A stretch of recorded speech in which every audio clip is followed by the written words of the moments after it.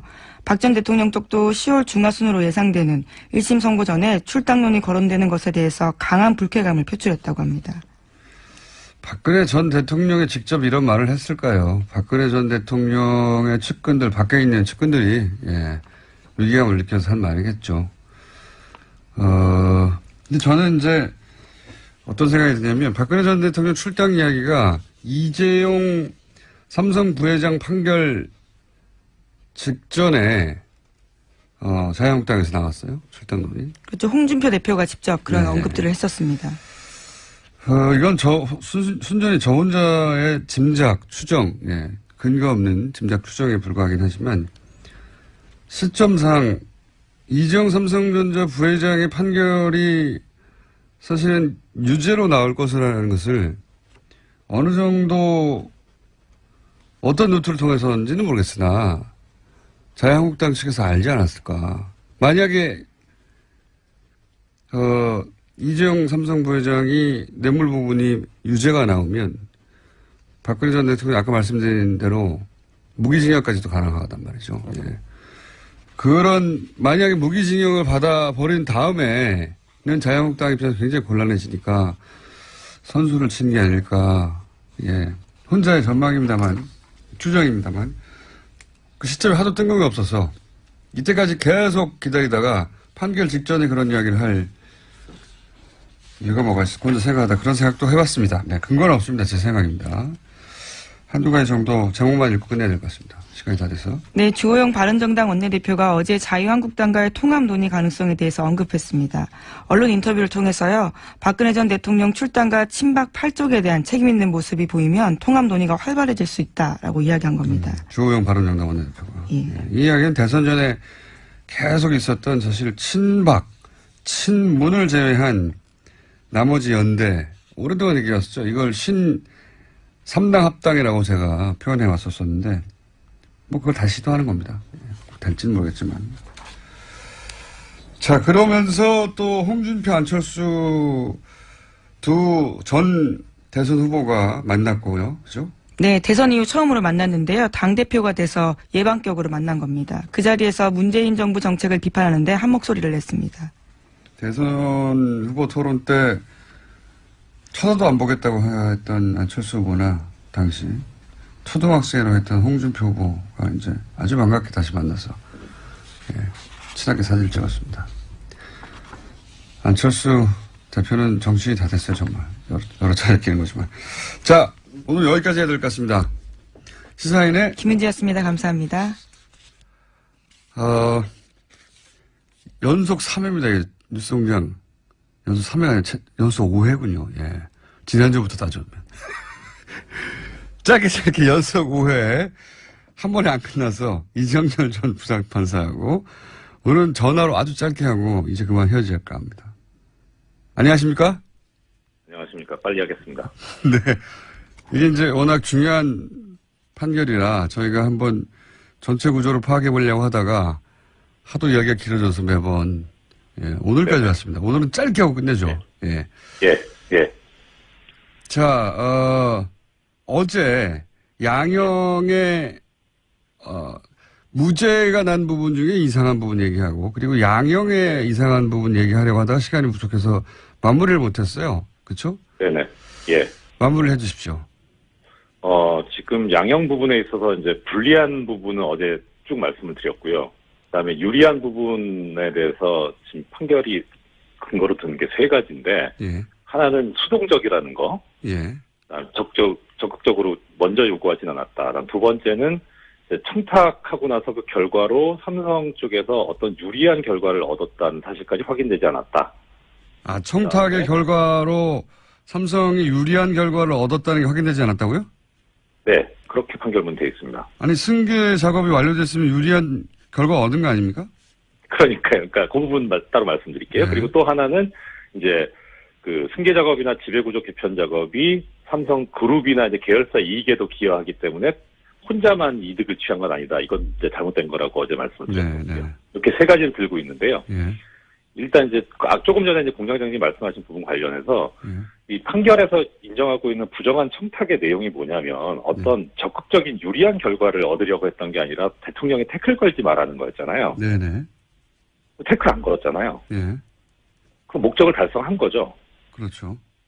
예, 그러니까 부정한 청탁의 결과 목적이 달성됐으니까 보통은 이제 뇌물을 줄 때 어떤 목적 달성을 위해서 주고 그리고 목적이 달성이 되면 그것을 안 좋은 정상으로 판단을 하는데 네. 감안을 하는데 그 목적이 달성됐으니까 안 좋은 정상으로 가야 될 게 오히려 유리한 정상으로 지금 재판부가 오판을 해버린 거예요. 예.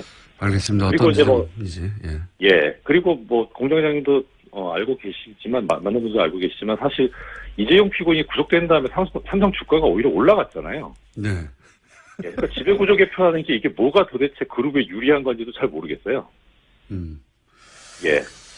그래서 이런 것들을 좀 따져보면 일단 재판부가 나열하고 있는 걸 봐도 불리한 정상 부분이 워낙 크거든요. 뇌물 액수도 크고 정경유착이라는 본질도 그렇고 그래서 단순 비교해도 사실 그런데 유리한 정상은 또 오판을 해버리기까지 해가지고 이게 도대체 형을 낮게 정하고 뭐 깎아주고 집행유예까지 할 만한 사안이 아닌데 이렇게 해버린 게 정말 이거 재벌 봐주려고 한 게 아닌가 하는 강한 의심이 드는 거죠. 이 부분.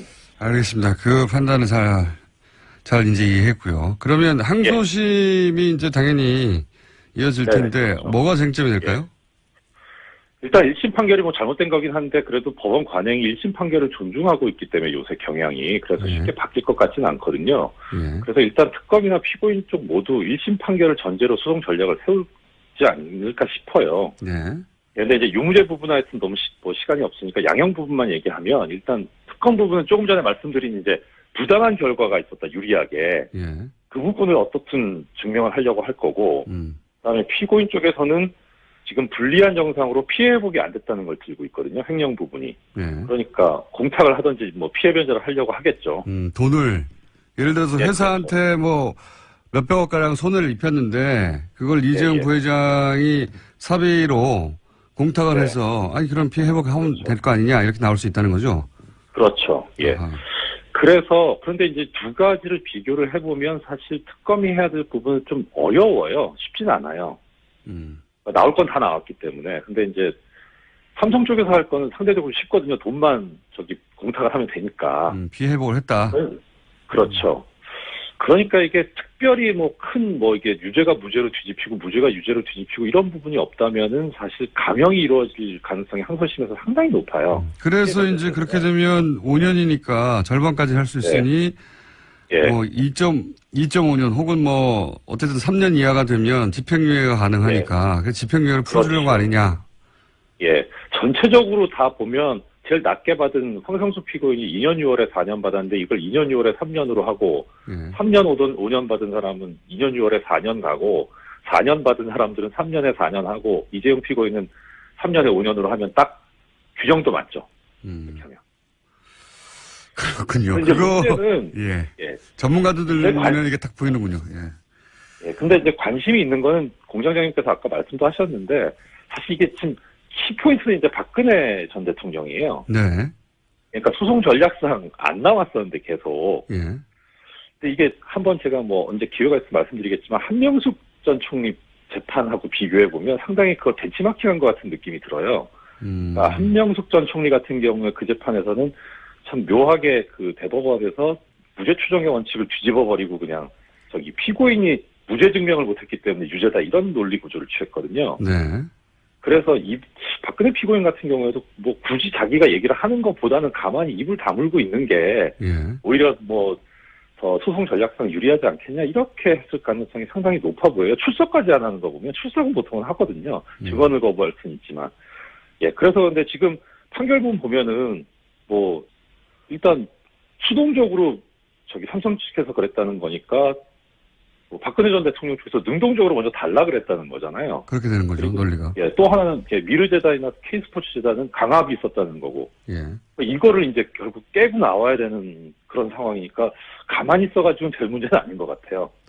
박근혜 전 대통령한테는 굉장히 불리하게 작용할 수 있는 판결이긴 합니다, 이번에. 그죠? 예, 그렇죠. 예. 그래서 아마 나오지 않을까 싶긴 한데 그 과정에서 이제 지금 이 판결이 취하고 있는 구조가 개별적인 현안에 대해서는 구체적으로 뭐 삼성 측에서 얘기한 게 없고 묵시적인 청탁이 있었다는 거니까 삼성 측에서 예를 들어서 뭐 개별적인 현안에 관해서 언급을 한 적이 있다.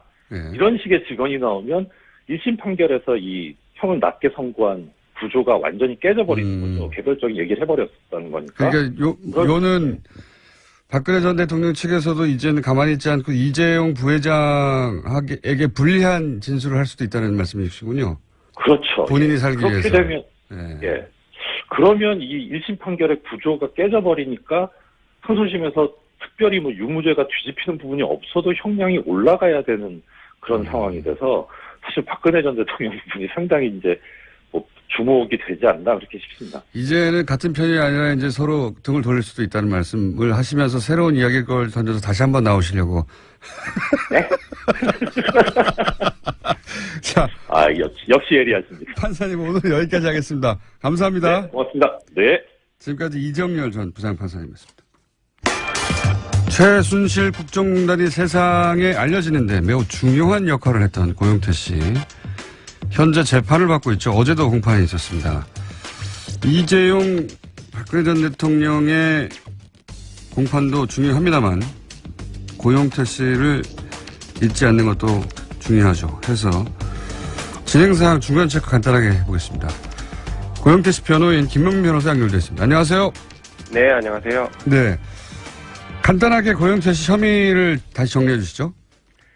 네, 지금 고영태 씨는 3가지 혐의로 재판을 받고 있는데요. 알선 수재, 그리고 사기, 마지막 하나는 사설 경마장 운영을 했다라는 혐의입니다. 자, 어제 알선 수재 혐의 관련해서 증인신문이 이루어진 걸로 아는데 네. 어제 증인신문은 어떻게 진행됐습니까?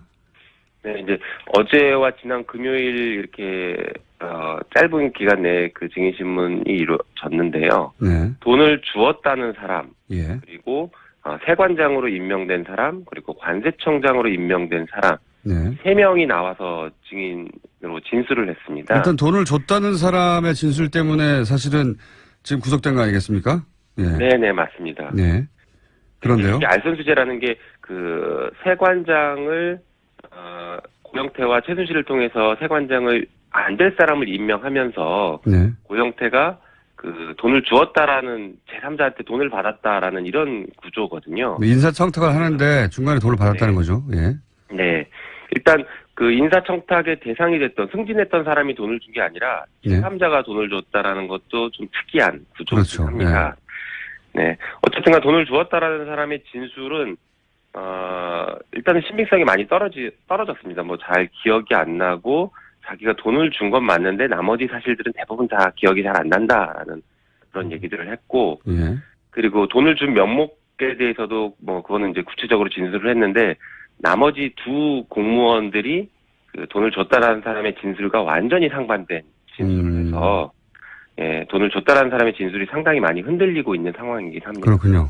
돈을 줬다는 사람의 진술 때문에 사실 이 진술 하나로 구속이 되고 재판을 받고 있는 셈인데 실제로는 근데 돈을 줬다는 사람의 진술이 돈을 줬다는 사실만 얘기하지 나머지는 불분명하고 그리고 그 돈의 혜택을 입은 사람들이죠.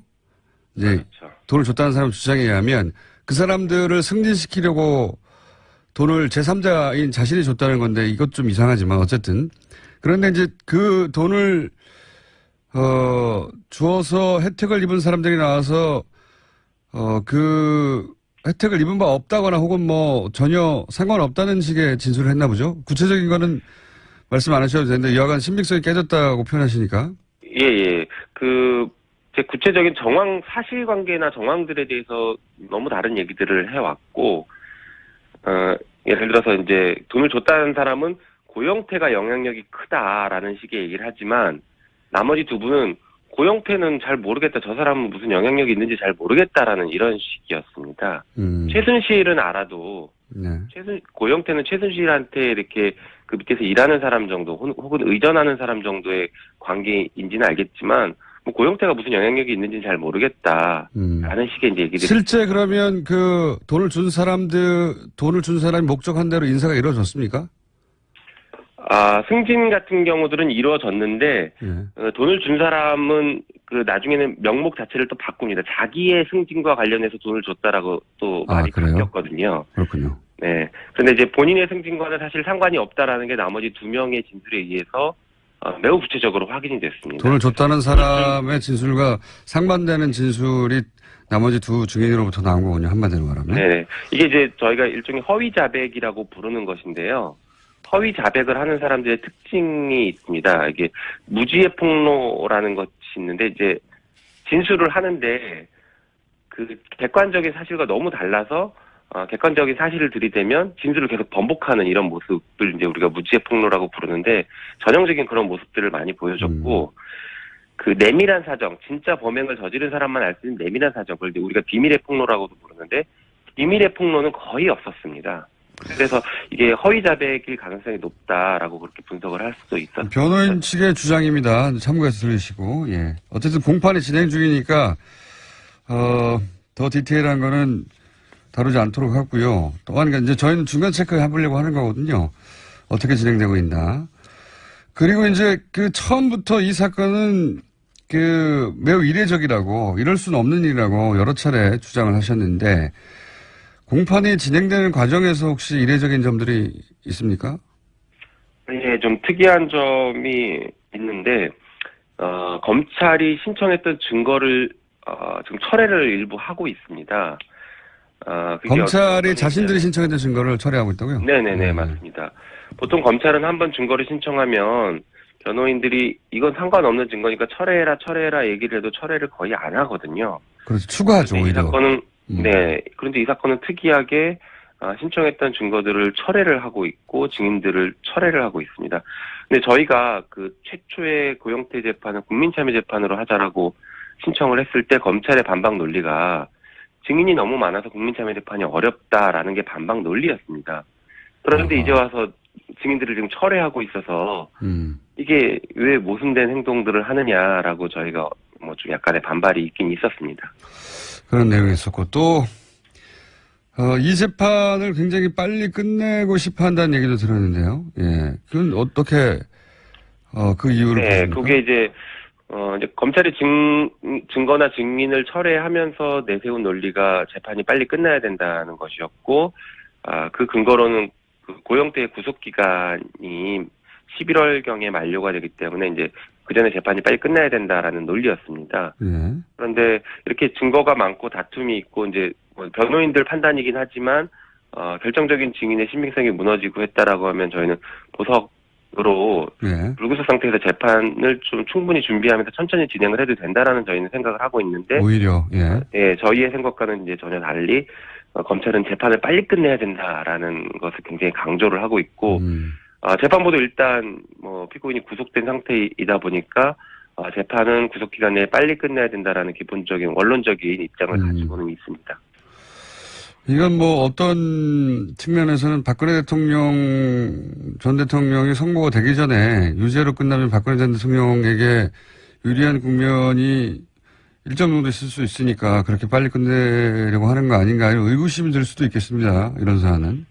네, 뭐 그런 의심을 해볼 여지는 있죠. 특히나 이제 최순실 씨의 재판도 결국엔 최순실 씨 재판, 박근혜 전 대통령의 재판의 결정적인 그 최초 그 제보자였고 네. 그 전체 흐름에서 제일 중요한 중심축을 맡고 있었던 사람이 고영태였는데 고영태가 어쨌든간 무엇인가로 유죄, 특히 국정농단 사건 관련해서 개인의 이익을 취했다라고 유죄가 만약에 인정이 된다라고 하면 그쪽 재판에서는 유리한 국면이 그렇죠. 진술의 신빙성이 흔들린다든가 그걸 네, 맞습니다. 들고 나와서 그쪽 변호인단이 그런 주장을 하겠죠. 아무래도. 예. 어쨌든 네, 그런 의구심이. 네네, 맞습니다. 마지막으로 한 가지만 더 여쭤볼게요.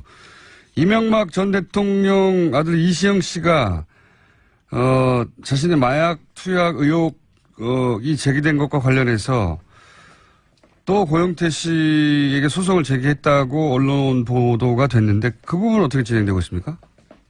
네, 그 민사 소송 제기를 해서 며칠 전에 고영태 씨가 소장을 받았습니다. 그런데 아직 변호인에게 전달이 되진 않았고. 민사라는 건 손해배상 청구를 했다는 얘기인가요?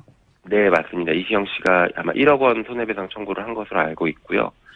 그 소장을 저희가 전달받아서 조만간 이제 답변서 제출하고 본격적으로 대응을 할 예정입니다. 특이하네요. 이런 경우에는 뭐 허위사실을 유포나 형사로 하지 않습니까? 민사로 왜 네, 했을까요? 보통 이제 형사로 하는 경우가 많은데 네. 아마 민사 소송을 제기한 것은 뭐 여러 가지 이제 고려를 했을 것으로 보여지긴 합니다. 근데 형사로 고소를 하게 되면 기본적으로 그렇다면 이시영 씨가 마약을 했는지 안 했는지에 대한 조사가 이루어질 가능성이 높거든요. 그렇죠. 그게 사실인지 아닌지를 판단을 해야 되기 때문에.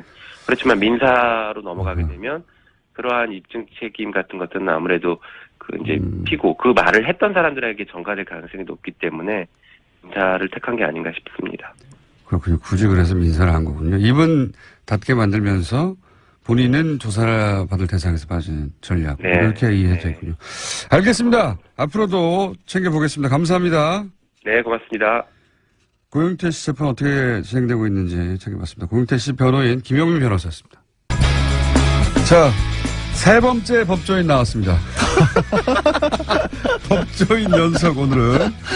왜냐하면 최근에 사건들은 다 네. 법과 관련 있는 사건들이 그러게요. 왜 이렇게 시끄러워요, 나라가. 양지열 변호사님. 예, 그냥 안녕하세요.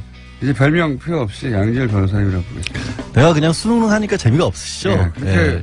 받으면 안 되거든요. 다 저항하고 그래야 되는데 재미가 없어요. 알겠습니다. 그냥 양변. 딴 데서 자꾸 다른 방송에 자꾸 이상한 별명을 붙여서. 다른 방송에서도 별명이 있어요. 뭐가 있습니까? 못 밝히겠어요. 차마. 그게 더 흉측해서 차라리 악마가 나을 뻔했어. 그건 뭡니까? 싫어요. 안 가르쳐 드릴래요. 양 언니라고. 양 언니. 야, 저 PD 저 제작진이 명예훼손입니다, 이거. 방금 제작진이 저한테 문자로 알렸습니다. 양 언니. 예. 그러고 보니 주제로 넘어가시죠. 어울리네요, 양 언니. 예. 굉장히 감성도 이렇게 예민하시고, 예. 오지랖도 넓으시고.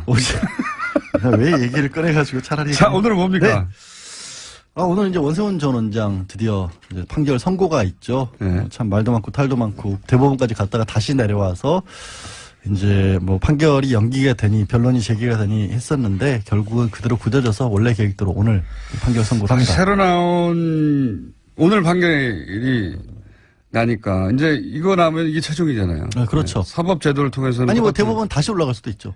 다시 올라갈 수 있습니다. 예. 항소를 했는데 만약에 그 판결이 네. 마땅치 않다라고 하면 원세훈 전 원장이 다시 대법원 또 가달라고 할 수는 있습니다. 어쨌든 30이니까. 아니 한 번 갔다 다시 왔는데 또 갈 수도 있어요. 그 원칙 이론상으로는 그래요. 예. 그런 경우는 못 본 것 같아요. 거의 없죠. 근데 현실적으로는. 그러니까 근데 이게 1심에서는 워낙에 유명해졌던 게 정치 네. 개입은 했는데 선거 개입은 아니다라는 판결로 네. 온 국민들을 충격에 빠뜨렸던 그런. 1심이 대단했었어요. 그렇죠. 네. 그때 2년에 3년이었는데 뭐 2년에 3년 집행유예 나왔었는데 네. 말씀드린 것처럼 아니 뭐가 다르냐 정치에 개입한 것과 선거에 개입한 게 라는 의구심을 낳도록 했었는데 그리고 그 선거법 위반에 대해서 심리전단 직원이 계획적으로 했다고 볼 수 없다. 계획적으로. 그러니까요. 그냥 어떻게 보면 원세훈 무계획적으로 전 원장의 했나요? 말씀을 따르는 과정에서 자기도 모르는 사이에 그러니까요. 목류병 상태에서 했나? 성의가 지나치다 보니까 정치를 브랜드 개입하고 있었으나 의도적으로 선거라는 건 이거죠. 이제 누구를 떨어뜨리거나 아니면 붙게끔 만들 생각은 아니었다라는 거였는데 정치 개입하면 당연히 그렇게 되는 건데 하여튼 그런 판결이었죠. 판결이 이상했어요. 그래서 뭐 그리고 본인이 글 쓴 본인의 이메일이고 본인밖에 쓴 적이 없고 근데 본인의 이메일에서 나온 내용인데 내가 그 이메일을 쓴 기억이 없다고 했더니 그 이메일에 그 증거 능력을 증거 쓸 수가 능력을 없다. 쓸 수 없다고 해버리죠. 근데 그거를 이번에 대법원에서도 인정을 해줬거든요. 아니 그러니까요. 2심에서는 이렇게 뒤집혔다가 2심에서 뒤집혔다가. 대법원에서 기억이 없대잖아. 그러니까 이게 무슨 이게 내용이냐면 말이 됩니까? 기억이 없다고 그러면 다. 원래 이제 그 사이에 시간이 꽤 흘렀으니까 대법원에서 왜 파기환송을 했냐면 네.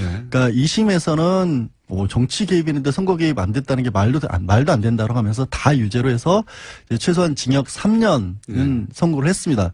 그런데 들고 간 게 뭘 들고 갔냐면 그때 중요한 게 국정원 직원들이 활동을 한 건 분명한데 네. 이게 어떻게 원세훈 전 원장에게 연결이 되는 부분이 없다. 네. 그런데 연결이 되는 고리로 지적된 게 말씀하신 국정원 직원의 이메일에 네. 자기가 이런 뭐 원세훈 전 원장의 말씀 더하기 트위터 아이디 한 60몇 개가 들어있었던 거예요. 200여 개가 있었어요. 근데 그러니까 그거 연결된 게 또 400개고. 그렇죠. 그렇게 이제 연결된. 거기서부터 이제 퍼져 나갔던 거죠. 그게 수십만 건, 그 한 사람한테서 거기가 수십만 건이 딱 나온 건데. 그러니까 연결고리였던 건데 네.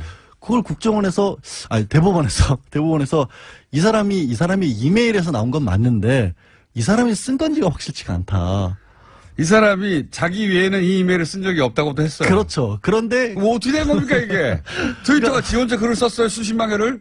아니 이메일을 아니 거기서 나온 그렇죠. 그러니까, 건들이 수십만 건이. 그게 수십만 건이 날아가 버렸죠. 그러니까 그 연결고리가 딱 빠져버리면서 원세훈 전 원장에게 직접적으로 갖다 붙일 게 없었던 거죠. 근데 이게 이메일이 지금 얘기하신 것처럼 이게 왜 대법원에서는 증거로 쓸 수 없다 그랬냐면 이것도 일종의 진술이랑 비슷하다고 본 거예요. 이메일이니까. 이메일이 무슨 진술입니까? 그러니까 이메일에 들어간 내용이 중요하다고 본 거예요. 예를 들어서 제가 뭐 김어준 공장장이 아침부터 삼겹살 3인분을 봤다 하더라는 내용의 이메일을 친구에게 보냈어요. 3인분을 봤다고요? 3인분을 먹는 걸 봤다. 먹는 걸 봤다. 네, 3인분을 믿을만 하잖아요. 그렇더라도 저를 불러서 네가 진짜로 본 거를 쓴 게 맞냐라고 확인을 해보지 않으면 네. 이거를 쓸 수 없다는 식으로 대법원은 본 겁니다. 아니, 다 논리야. 머리 좋은 사람들이니까 만들어냈겠지만, 제가 만약에 그랬다고 쳐봐요. 봐주냐. 안 봐주죠. 왜 봐줘요? 아니, 그런 일이 있었어요. 그런 아직, 일이고, 예. 파기환송된 다음에도 이게 아주 대단했어요. 여러 가지가 가장 대표적으로 볼 수 있는 게 최근에 일련의 사건들은 지난달 11일에 이제 그 검찰에서 국정원에 두 가지 자료를 새롭게 증거로 제출을 했죠. 첫 번째가 이렇게 원세훈 전 원장이 말씀이 직접 기록된 녹취록. 예. 원래도 이제 제출이 되긴 했었는데 좀 많이 부실했었거든요. 그 녹취록을 지난달 11일에 제출을 했고 또 하나 이제 이른바 국정원에서 청와대 정무실에 SNS 동향 보고라는 것을 보고한 문건 두 가지를 제출한 거죠. 이건 증거 채택이 됐습니다. 근데 그 안에 내용이 이제 어제 또 더불어민주당에서 내용이 무엇이었는지를 공개를 했어요. 예. 그 내용을 보면 확실하게 원 전 원장이 이건 정치가 아니라 선거에 개입했다는 내용이 나와버리거든요. 정치하고 선거가 어떻게 구분이 되냐고요. 아니, 그래도. 선거는 뭡니까, 그러면? 선거는 영업이에요, 그냥? 손님 끌어놓은 다음에 뭘 팔지가 정치인 거고 손님 끄는 게 이제 영업이자 선거인 건데 어제 내용이 보면 언론을 줘 패라 마음에 안 들면 이런 내용도 나오는데 직접 선거와 관련된 얘기들이 많이 나와요. 뭐냐면 아니, 너무 당연한 거고요. 국정원이 지지를 하지 않으면 선거에 당선할 수가 없다. 뭐 90몇 년도 총선에서는 국정원이 지지하는 후보들이 아예 나갔다. 아니, 후보도 국정원이 골라서 골라라고 했는데요, 뭐. 그리고 결정적으로 이거 좀 참 뼈아팠을 것 같더라고요. 2011년에 박원순 시장이 당선된 건 피부숍 사건 때문이다. 네. 예. 그렇게 분석한 누가 거군요. 책임이 있다라고 봐야겠죠. 모르겠습니다. 저는. 어쨌든 30초 남았는데. 30초 남았어요 벌써? 네, 30초 남았는데 네. 내일 또 나오시려고 그러는 거예요? 저는? 아니 그건 아니고요. 이정열 판사님 방송 듣다가 나도 저렇게 해야지 하시면 아니요. 근데 오늘 같은 경우는 지금 말씀드린 자료들이 다 검찰에서 증거 채택이 됐기 때문에 새롭게 변론을 제기해서 다시 한번 다 너무 일이 커졌으니까 보자고 했는데 법원에서는 그냥 양형에 참고하면 되니까 사건의 유무죄를 판단할 수 있을 정도로 이미 됐다라고 해서 오늘 선고를 하기로 한 겁니다. 그래서 유죄다 무죄다? 유죄죠. 예. 아니 그러니까 예상을 해보자면 유죄 3년 6개월에 4년 나올 거예요 아마. 내일 따지겠습니다. 양절 변호사였습니다. 자, 가장 많은 문자가 오는 시간입니다. 노르가즘 정의당 노회찬 원내대표 나오셨습니다. 안녕하십니까? 네, 안녕하십니까? 예. 저희가 이제 1주년 공개 방송을 계획하고 있거든요. 예, 언제죠? 그게 이제 9월 20 며칠인데 26일인가 그렇습니다. 예. 저희가 이제 공개 방송을 할 때, 노회찬 대표님이 나오셔서 첼로를 연주할 거라고 저희 작가들이 다 굳게 믿고 있습니다. 제가 얘기했죠, 그때. 예. 우리 하겠다고. 우리 김어준 공장장께서 네. 정의당 입당하면 제가 자, 그럼 하루 입당했다가 후탈당하겠습니다. 예. 그럼 제가 한 마디만 캐겠습니다. 뭐 이런 거 있잖아요. 자, 말씀을 이렇게 하시면 아마 맹렬히 연습에 들어가실 거예요. 기대해 주시고요. 또 사건이 많습니다. 일단 이재용 삼성전자 부회장 징역 5년 선고된 것에 대해서 이제 이건 이제 미국이면 24년 선고됐을 것이다. 이렇게 말씀하셨잖아요. 예. 사실 미국 그 양형 기준 매뉴얼이라고 아주 이제 정교하게 짜여진 게 있습니다. 아, 그걸 직접 보시고 하신 말씀이에요? 예, 그렇습니다. 이게 따르면은 네. 일단은 뇌물죄만 네. 뇌물 플러스 횡령인데 뇌물죄만 놓고 보자면은 특검이 그 기소한 거는 모든 뇌물의 총액이 443억이었다. 예. K스포츠 미르까지 합해서. 예. 그래서 특검 주장이 받아들여진 걸 기준으로 하면은 최소 24년 4개월. 네. 이고요. 최소. 예, 최소. 왜냐하면 이 경우에도 이제 양형에 따라서 최장 30년 5개월까지 받을 수 있습니다. 근데 특검 주장 중에서 이제 K스포츠 미르는 안 빠지고. 받아들여지고 예. 승마 부분만 이렇게 77억만 인정됐잖아요. 네. 재판부의 주장에 네. 따르더라도 미국 같은 경우는 이게 최소 15년 네. 그리고 최장 19년. 최소가 15년이라고. 예. 근데 이게 다 그 횡령을 빼고 뇌물만 가지고 따진 거고요. 네. 횡령까지 보태게 되면 여기서 더 늘어나겠죠. 뭐 9개월로 재산을 도피하는 것도 빠진 거고요. 그렇습니다. 오로지 예, 그것도 빠진 거죠. 네. 그러니까 뭐 20몇 년 최소 20몇 년 선고되었을 것이다. 그러니까 어찌 보면 이거는 뭐 판사 재량보다도 한국의 법률 자체가 이런 범죄들에 대해서 이런 반사회적 이 범죄들에 대해서 관대하게 지금 법이 되어 있기 때문에 그렇습니다. 그러니까 이 재벌들에게 한국 사회가 좋은 사회죠. 한국의 법이 대표님에게는 굉장히 가혹했던 것은 제가 기억하고 있습니다. 법도 가혹했고 그다음에 이제 법을 또 잘못 제가 볼 때는 아마 그것도 청와대에서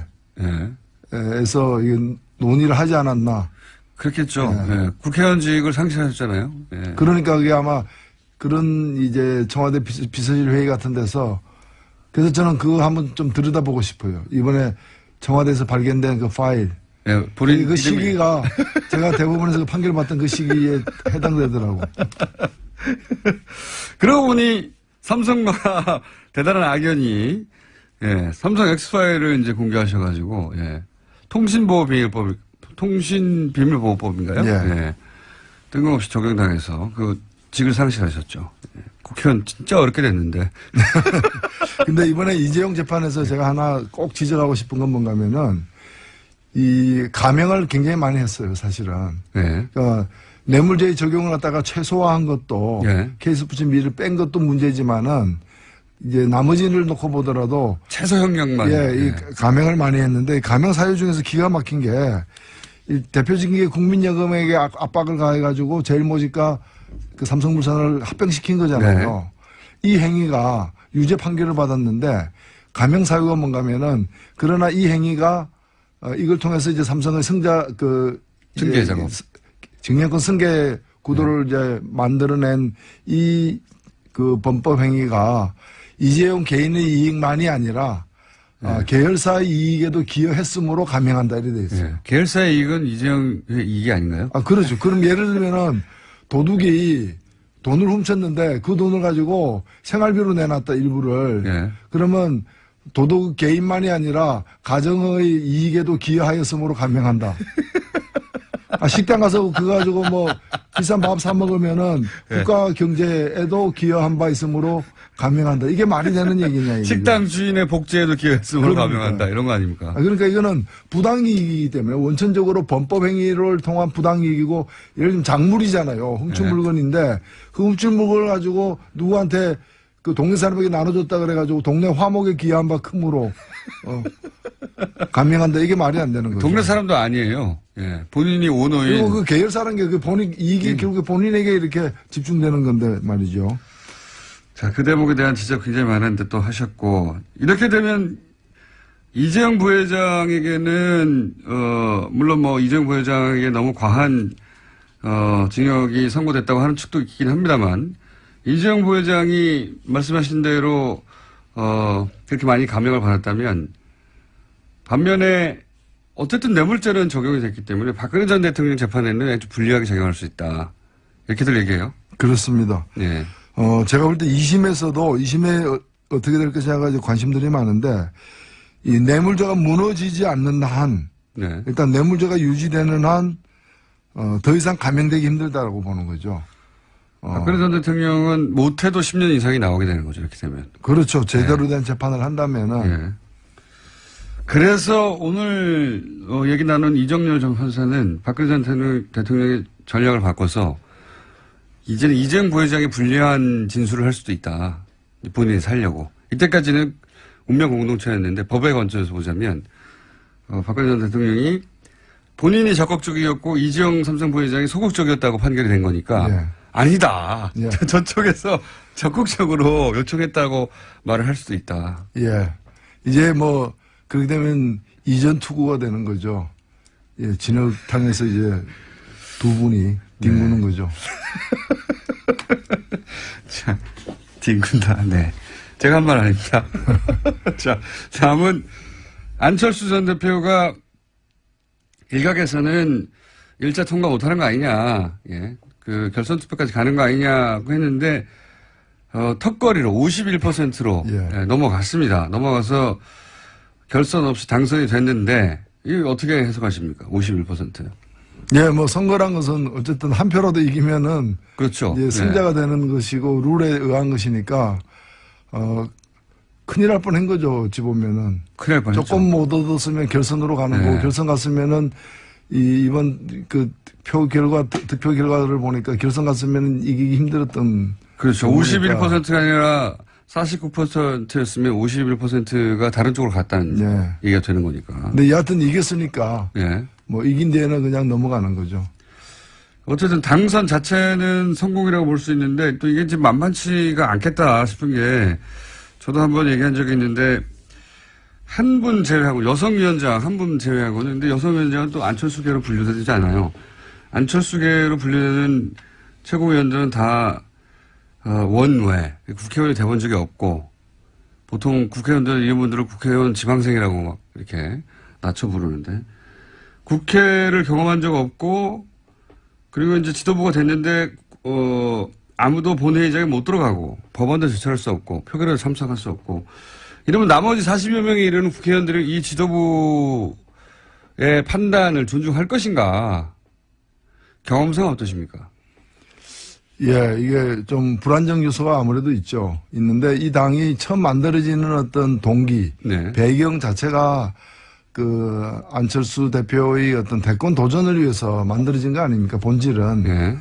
그렇기 때문에 이 당의 어떤 정체성 자체가 그 안 대통령 만들기였기 때문에 아무래도 안철수 대표 중심으로 하는 쪽과 또 여기에 소극적이나 반대하는 쪽으로 분리될 수밖에 없는 거죠.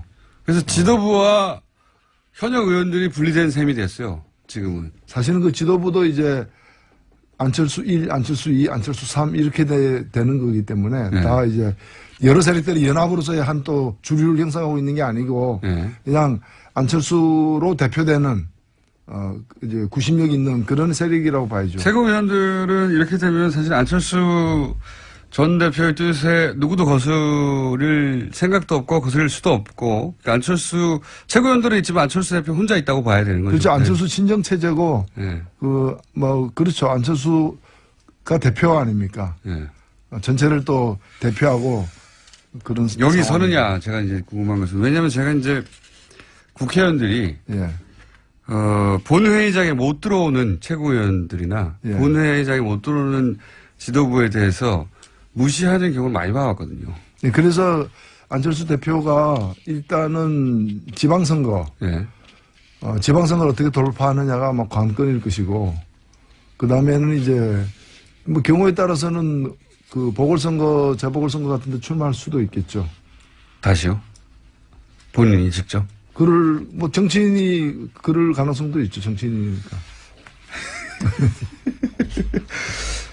그 지방선거가 이제 그 가장 큰 통과해야 될 지금 1차 목표이기 때문에 그래서 더 그렇겠지만 자유한국당과 국민의당과 바른정당이 이렇게 저렇게 합친다. 뭐 각자 백가정명이에요. 각자 아이디어들이. 그런 가운데 그 홍준표 대표하고 안철수 대표도 대표로 처음으로 만났죠. 후보 대 후보로 만나다가. 예. 굉장히 재밌는 장면이었는데. 논평하실 부분 없습니까? 이제 뭐 다 같이 야당이 된 거죠. 예. 야당이 됐기 때문에 한때는 경쟁 관계였지만 이제는 또 동병상련의 어떤 그런 뭐 관계도 있을 수 있는 근데 거죠. 워낙 토론의 자리에서 두 양반이 각을 크게 세웠고 뭐 서로 쳐다보지 않는다고 하고 뭐 왜 안 쳐다보냐고 하고 이렇게 계속 티격태격 했지 않습니까? 예. 근데 국회의원 일반 국민들 입장에서는 야 그렇게까지 하다가 또 화기애애하게 서로 끌어안으니까 아, 그리고 이분들은 일반 국민이 아니잖아요. 특수 국민이죠. 정치인인데. 예, 얼마든지 이거는 상황에 따라서 이제 적응을 굉장히 빠르게 잘 하는 분들이니까요. 지금은 뭐 사안별로 연대해야 될 어떤 그런 보수 야당의 예. 어떤 그런 대표자들이죠. 이렇게 되니까 그러니까 지금 아까 이제 명예 쓰겠느냐 하는 질문도 드렸지만 지도부가 원내에 없다. 그래서 의원 회의할 때도 지도부 아무도 못 참석하고 뭐 이런 여기 서겠냐고 하는 가운데 실제 또 호남 지역 의원들이 안철수 대표의 첫 행보에 동참을 안 했어요. 예.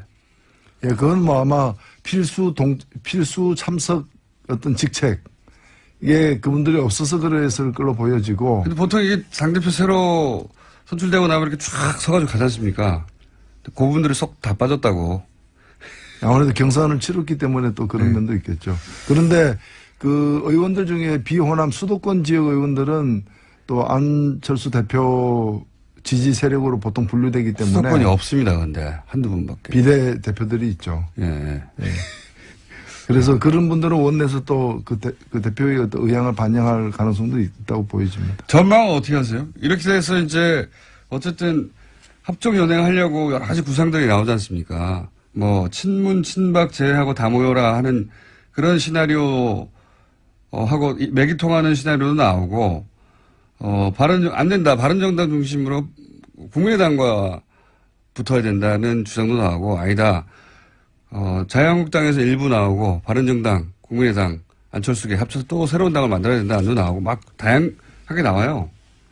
예, 그만큼 이제 기반이 불안정하고 지형 자체도 이렇게 이제 불안정하다는 뜻인데 제가 볼 땐 그 사실 이 일이 처음이 아니지 않습니까? 예, 이런 시도 오랫동안 이번 대선 이전에도 뭐 헌법 개정이라거나 임기 단축이라거나 뭐 이런 여러 가지를 가지고서 예. 또는 이제 제3지대 제3지대라고 예, 그렇죠. 그 제3지대라는 그 사실 미명하에 그 뭐 이렇게 혼자서 뭐 되기 어려운 분들이 다 모이자. 혼자서 되게 근데 어려운 분들. 그 결론은 뭔가 하면 되는 일이 없다거든요. 예. 저는 이번에도 그 같은 결론이 나올 거로 보여져요. 그 세 당이 합쳐지는 거는 그렇게 쉬운 거의 성사되기 힘든 일이 아닌가. 시나리오는 많지만 어려울 것이다. 예, 세 당이 온전히 합쳐지는 일은 없다고 저는 보고요. 당은 그대로 있고 후보만 뭐랄까요 서로 조율해서 내는 경우는 어떻습니까? 예를 들어서 자유한국당이 강한 후보를 가지고 있는데 당신은 그럼 서울에 나가시고 그러면 나머지 두 당은 서울에는 안 낼게 뭐 이런 식으로. 그게 굉장히 복잡한 게 사실은 이 수학을 해야 되는. 예. 근데 그 합의가 이루어지기가 그렇게 쉽지는 않을 거라고 저는 보여집니다. 다 어렵다고 보시는군요. 예. 해보신 경험에 의하면 과거에. 예. 아니 그러면은 서울에 자유한국당 나가고 예. 그럼 경기도는 이제 바른당 나가고 어차피 예, 뭐. 지사가 있으니까. 예, 그런 식으로. 예, 그러면 부산에 그럼 국민의당 나간다는 얘기는 국민의당 입장에서는 아무것도 하지 말란 얘기 같은 합의죠. 그래서 국민의당의 안철수 대표가 나가야 된다고 박지원 전 대표가 주장하는 것 같기도 하고요. 그렇게 서로 역할 분담을 하기 위해서. 예. 그게 가능하겠습니까? 그거는 거의 뭐 괌 포위사기를 하는 게 아니라 괌 한복판에 핵폭탄 터뜨리는 것으로 받아들여질 텐데. 가능하기 어려울 것이다. 예, 이거 예전에 사실은 지금의 민주당이 야당 시절에 정의당이나 진보정당과 그 야당 후보 단일화 뭐 이런 노력 일환으로 많이 시도했다가 그렇게 성공적이지 않았던 과거가 있죠.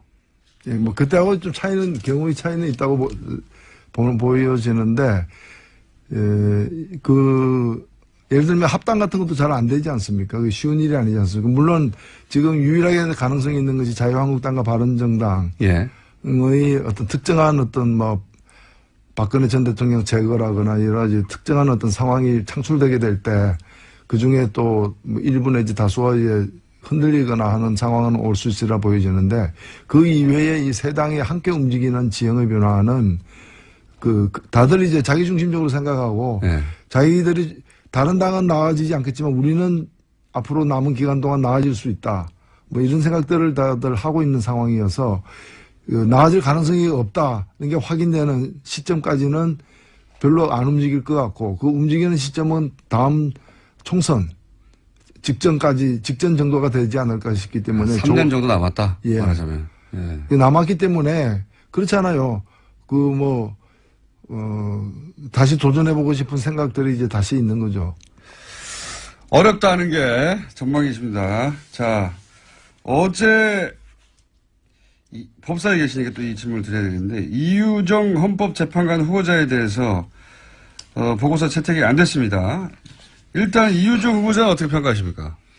예, 뭐 소문난 잔치에 먹을 게 없었다. 예. 저는 그렇게 보는데 일단 처음에 제기된 것은 이제 여러 후보들 내지 정당들 심지어는 뭐 민주노동당까지도 홍보대사 내지 지지선언 예. 이런 데 참여를 한 바가 있기 때문에 정치 편향이 너무 심한 거 아니냐라는 지적을 일부 보수 야당으로부터 받았는데 막상 그 뚜껑을 열어보니까 그렇지 않았다는 거죠. 심지어는 오히려 과거에 이제 민정당 국회의원을 2번이나 지내고 총 국회의원 4번이나 지낸 예. 대구 출신의 한병채 예. 헌법재판관 같은 경우에는 85년 선거에서 민정당에 낙선하고 민정당 후보로 나가서 선거 낙선하고 3년 후에 헌법재판관이 됐어요. 뭐 그건 평민당 출신도 이제 그런 분이 계셨고 그래서 국회의원을 아예 했던 분들도 나왔다. 예, 예. 당적을 가졌던 분들도 나왔는데 제가 이유정 이 후보자에게 당적 가진 적이 있냐 하니까 없다 그러는 거예요. 그리고 수백 명이 이렇게 지지하는 그런 어떤 선언에 소수 약자들을 대변하는 정치 세력이기 때문에 이름을 올렸다. 뭐 이런 정도 가지고 정치 편향이 있다고 볼 수 없는 것이고요. 그다음에 경제적으로 뭐 몇 가지 흠이 있는 거 아니냐 했는데 다 소소한 뭐 딸에게 유학 비용으로 송금한 것이 딸이 이제 뭐 갑자기 이런 일 당하니까 계좌 하나를 갖다가 이제 신고를 덜 하고 나중에 신고한. 근데 이 액수가 다 뭐 증여세를 갖다가 내지 않기 위한 어떤 불법 증여나 이런 흔적을 찾기 힘들었기 때문에 문제가 없는 거고 유일하게 남은 게 한 4년 동안에 주식 투자해서 10억 벌었다는 건데. 그런 실력도 있으니까. 예. 이제 그게 이제 국내 경제 사정에 왜 계속 그쪽으로 안 하고 이쪽으로 왔느냐 뭐 이런 질문이 왜 외래는 법피처럼 안 하고 왜 또 헌법재판관 되려고 하느냐. 근데 뭐 그런 얘기 할 수는 있지만 거기 불법이 없는 한. 예, 그렇죠. 그러니까 이게 지금 뭐 보고서 채택을 안 했는데 보면 이게 다 법사위인데 그래도 기본적으로 우리가 무죄 추정의 원칙이라는 게 있잖아요. 증거가 나오기 전까지는 무죄로 추정을 해야 되고 또 판결이 내려지기 전까지도 그래야 되는데 여기는 보면 유죄 추정의 원칙이에요. 아니라는 게 확실시 않은 다음에는 무조건 유죄로 추정하겠다. 당신은 안 된다. 뭐 이런 거라서 제가 볼 때는 야당들이 뭐 보고서는 채택 안 했지만 이 끝까지 이렇게 강하게 반대할 명분, 이유를 찾지 못했다. 이렇게 보여집니다. 그러니까 한마디로 잡아내지 못한 거군요. 예. 뭐 어찌 보면은 좀 많이 이렇게 8명 중에서 보수가 6명이나 되고, 그리고 뭐 5명 이상이 서울대 법대 출신이고, 뭐 이런 여러 가지 상황을 또 한 명을 빼고 다 남성이고, 뭐 이런 걸 볼 때 오히려 균형을 잡아줄 적절한 이 인선이었다. 저는 그렇게 생각됩니다. 그런데 채택이 되긴 될까요? 지난 경험을 보면 이게 이제 대중적으로 이슈가 되면 어떻게든지 길게 끌고 가고 사람들이 관심이 없으면 금방 통과되더라고요. 근데 일단은 이거는 뭐 대통령이 그냥 임명해도 되는 경우이기 때문에. 그렇긴 합니다. 예, 뭐 그렇기 때문에 며칠 기다릴 것 같아요. 근데 김희수 헌법재판관 그 문제가 더 먼저 지금 표결에 오르지 않겠는가. 아직도 벌써 거의 2달째 그냥 공전하고 있는데. 그리고 이 자리에서 이 발언도 화제가 됐습니다. 친박계죠. 오선이나 됩니다. 정가윤 의원이 문재인 대통령이 헌법을 지속적으로 위반해서 탄핵해야 한다고 주장을 해가지고 또 크게 화제가 됐어요. 어떻게 보십니까? 그 자리에 계셨는데. 예, 글쎄요. 저도 뭐 신문에서 봤기 때문에. 아, 그 자리에 안 계셨군요. 예, 발언할 때는 저의 발언 후에 발언을 한 건데. 네. 뭐 그렇게 크게 화제가 되지는 않았어요. 그 종편에서는 크게 화제가 됐습니다. 예? 종편에서는. 그거는 화제라기보다는 화제를 일으킨 거죠. 불을 질른 거죠. 뭐. 뗄감이 없으니까 이런 거 가지고 이제. 그리고 포탈에 이게 기사가 올라가게 댓글이 엄청 많이 달리긴 했습니다. 예, 그거는 봤습니다. 예. 봤는데, 뭐 제가 볼 때는 그런 또 생각을 가진 분도 있구나. 예. 굉장히 드물긴 하지만. 드물긴 예. 하지만. 저는 이 심리가 궁금해요. 그러니까 본인도 탄핵이 실제로 자신이 한 근거대로 될 리가 있다고 생각하지 않았을 거 아닙니까? 설마 오선이나 국회의원 하신 분이 탄핵 사유 몇 가지 얘기하고 정말로 이런 사유로 문재인 대통령이 지금 탄핵이 될 거라고 생각 안 했겠죠. 예. 그죠?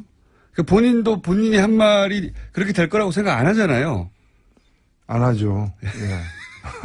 근데 이제 본인도 본인의 주장을 믿지 않으면서 왜 이런 주장을 그 당 대표도 그런 얘기를 한 번 한 적이 있는데 임기를 못 마칠 거다. 예, 그렇죠. 그런 얘기 탄핵 당할지 모른다. 뭐 네. 이런 뉘앙스로. 이게 마치 이제 자신들이 당했기 때문에 아직도 그 충격에서 그 외상 후 스트레스에서 못 벗어나는 거죠. 못 벗어나는 거고 뭐 그걸 또 보복을 했으면 하는 아, 그런 좀 저열한 그런 복수심 같은 게 이제 있을 수도 있겠죠. 그 복수심에서 한 말이다. 자, 오늘은 그러면 잔잔하게 진행되고 있는데, 예, 한 가지 마지막으로 더 여쭈고 끝내겠습니다. 서울시장이 안 나가시나요? 아, 저는 지금 창원 시민이자 경남 도민인데, 예의가 아니죠. 서울시장은 어떻게 전망하십니까? 서울시장. 박원순 서울시장은 아무래도 다시 나올 것 같고, 서울시장은 어떻게 각축이 이루어질까요? 글쎄요, 지금으로서는 뭐, 어찌 될지 모르죠, 솔직히. 그렇긴 하죠. 예, 예. 워낙에 이제, 변수들이 있기 때문에, 예. 좀 연말 가야 아는 게 아닌가. 지금으로서는 모른다. 본인들도 아마 그렇게 얘기를 다 하시는 것 같고. 정의당에서도 후보를 낼 거죠. 당연히 내야 되겠죠. 예. 예. 당연히 내야 될 텐데. 예. 누가 나옵니까? 그것도 사실은 굉장히 이제 변수가 많죠. 자유한국당에서 누가 나올까요? 글쎄요, 뭐 나오려고 하는 분이 있나요?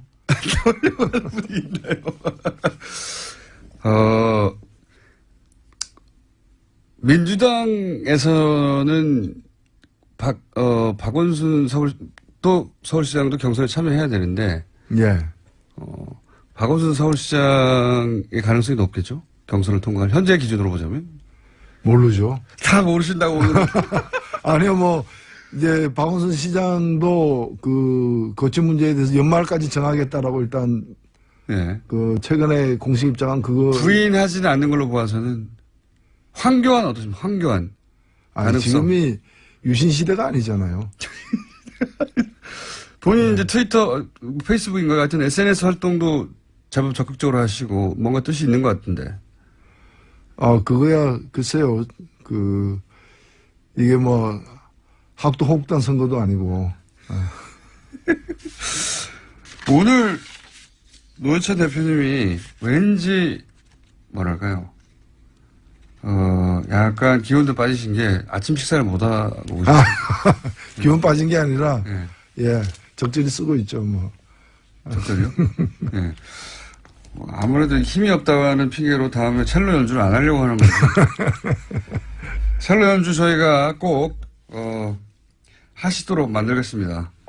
입당하십시오. 아니, 그러니까 제가 아침에 입당해가지고 첼로 연주 끝나면 탈당할게요. 예, 그건 인정이 안 되는 거죠. 예. 며칠 이상 입당해야 됩니까, 그러면? 10년. 10년. 예, 그래야 강산이 변하니까. 오늘 여기까지 하겠습니다. 정의당 노회찬 대표였습니다. 감사합니다. 네, 감사합니다. 불친절한 AS. 자, 마을버스 탔는데 뉴스공장이 나오고 있어요. 이런 문자들 요즘 많습니다. 택시를 타는데 뉴스 공장에 나오고 있어요. 이런 문자도 왔고요. 동시에 파라과이입니다. 수도 아순시온에서 남쪽 카쿠페라는 도시에서 버스 타면서 듣고 있다. 그러니까 서울 마을버스에서도 듣고 있고요. 파라과이 버스에서도 듣고 있는 뉴스 공장입니다. 네.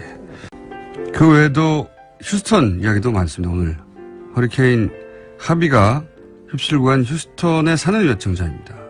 오늘은 비가 소강 상태인데 카테고리 등급 4의 허리케인은 실로 어마어마했다. 상상이 잘 안 갑니다. 휴스턴에 계신 분 한번 연결해서 어느 정도인지 한번 들어봐야 되겠네요. 그리고 이정열 판사님이 샌프란시스코에서 들으신 분입니다. 샌프란시스코 운전하면서 서울 교통 상황을 듣고 계신 분인데 이정열 판사님 시간이 너무 짧다고 보내셨어요. 제 생각에는 이정열 판사님의 친인척이 아닐까 싶은데 이건 추정이지만 친인척이 분명하다 싶은 문자가 또 왔습니다. 원종우님, 창조과학에 대한 말씀 참 유익합니다. 원종우 씨가 오늘 창조과학에 대한 내용을 할 거라는 걸 미리 알고 계신 분이었죠. 알고 계신 분인 겁니다. 원종우 코너는 매일 해도 좋을 것 같아요. 이 문자가 오늘 아침 7시 11분에 왔어요. 원종우 씨가 방송도 안 했는데. 네. 친인척 아니면 본인이 확실합니다. 네. 그리고 이 문자를 꼭 소개하고 싶네요. 김호준 공장자의 목소리를 들으니 대학생 때 모습이 떠오릅니다. 정말 잘생겼었어요. 이거 제가 보낸 거 아닙니다. 네. 날씬도 하고 인기도 많았습니다. 네. 욕도 잘하고. 이런 문자 많이 보내주십시오. 저의 20대를 기억하시는 분들. 여기까지 하겠습니다. 원종우 씨 나오셨는데 안녕하십니까? 안녕하세요. 이 문자 뭡니까? 정체가. 창조과학을 오늘 할 거라는 걸 이분이 알 리가 없잖아요. 관련이 없으면 관계가. 본인 아니에요? 아니고요. 네. 제 페북에다 올리거든요. 뭘 할 거라고 매번. 아니, 오늘 창조과학에 대한 말씀 참 유익합니다. 이게 어떻게 하기도 전에 나오냐고. 제 주변 분들이 그렇게 해주시기로 했어요. 일단 마지막 편이라서 반응이 없다고 미리 해주시는 걸로. 네, 실토 나왔습니다. 네. 친족은 아닙니다. 친족은 아니고, 친구라고 하죠. 예, 친구. 자, 어쨌든 미리 유출된 오늘의 주제는 창조과학입니다. 창조과학. 네. 창조과학이 이제 잠깐 화제가 됐죠. 네. 네. 그래서 오늘 창조과학을 한번 다뤄볼까 하는데, 창조과학. 창조론과 창조과학은 다른 겁니다. 네, 다른 거죠. 이게 네. 이제 혼란스럽게 쉬운데, 대부분 종교는 창조와 관련된 내용을 다 갖고 있잖아요. 네, 모든 종교는 그렇죠. 그렇죠. 네. 그래서 뭐 종교인이라면 그걸 이제 부정할 수는 없고요. 네. 근데 비종교인 제 입장에서도 그걸 이해를 하는데, 예컨대 뭐 종교적 관점에서는 우주가 6일 안에 만들어졌다고 말할 수도 있고, 네. 뭐 9개의 지옥이 있다고 말할 수도 있는 건데, 이거는 이제 종교의 자유라는 전제 안에서 보정된 거잖아요. 네. 뭐 노아의 방주 얘기나 예. 뭐 기타 등등 다른 종교에도 뭐 이런 유사한 그렇죠. 믿지 않는 사람들한테는 신화에 가까운 이야기들이 많이 있습니다. 네. 모든 종교에 다 있다고 보시면 되고요. 네. 근데 여기에 과학이라는 라벨이 붙으면 이야기가 달라진다는 거죠. 그러니까 이런 거 같아요. 이게 소위 이게 지적 설계론인데, 네. 예. 그러니까 본인이 과학을 하는 사람인데, 네. 6일 만에 우주가 창조됐다는 것은 본인이 평생 교육받고 또 스스로 연구하고 하는 본인의 과학적 지식으로는 받아들일 수가 없고, 네. 그런데 신의 존재를 부인하기에는 또 본인의 신앙심 때문에 안 되고 그 사이에 타협점을 찾아낸 이론이 아닌가. 그 타협점을 찾아낸 것처럼 굉장히 좀 수준이 낮은 방식입니다. 솔직히 말해서 이건. 그래요? 왜냐하면 왜냐하면 창조과학계에 투신한 과학자들도 많은데 예, 그런데 실제 박사학위도 없는 원정우 씨가 그렇게 그렇습니다. 말한다는 것은 네, 재미있는 점은 뭐냐면요. 실제로 네. 예를 들어서 이런 문제들, 뭐 지구의 기온이라든가 우주의 기온이라든가 진화라든가 이런 걸 연구하는 전문가들 중에는 그런 창조과학을 그쪽에 연결시키는 분이 하나도 없다고 보시면 돼요. 다른 걸 연구하시는 근데 분들입니다. 생화학자들이라든가 뭐 기계공학을 하시는 분들이라든가 예. 그런 분들이 있어요. 네, 그분들은 직접적으로 이걸 연구하시는 분들이 아니죠. 네. 전공이 다른 거죠. 그러니까 지적 설계론이라는 건 간단하게 말하면 이런 거거든요. 이 우주가 이렇게 복잡한데 네. 무작위로 됐을 리가 있냐. 그렇죠. 지적인 존재가 이게 이제 시계공. 네, 눈먼 시계공. 눈먼 시계공이라는 책도 있고 뭐 하여튼 네. 시계공 비유에서 처음 시작되는데 시계를 봐라.